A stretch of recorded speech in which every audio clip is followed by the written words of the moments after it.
కొన్నిసార్లు దయగలిగిన మాటల ద్వారా అనేకులు మరి సంతోషంగా ఉంటారు. వాళ్ళలో ఉన్న ఆ ప్రతి ద్వేషము కావచ్చు, కోపము కావచ్చు, ఏదైనా కావచ్చు, దయగలిగిన మాటలు మాట్లాడినప్పుడు వాళ్ళ ఒక శాంతి కలుగుతుంది కదా, వాళ్ళ ఒక నెమ్మది కలుగుతుంది. అబ్బా, నేనింత కష్టంలో ఉంటే ఎంత దయగలిగిన మాటలు నా పట్ల మాట్లాడారు అని ఆలోచన చేస్తారు. ఈరోజు అట్టి దయగలిగిన మాటలు మన నోటి నుండి వస్తూ ఉన్నాయా?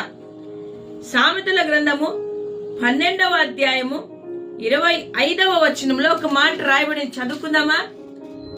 ఒకరి హృదయములో విచారము దానిని కృంగజేయును, దయగల మాట దానిని సంతోషపెట్టును. దయగలిగిన మాటలు మాట్లాడినప్పుడు సంతోషము కలుగుతుందంట.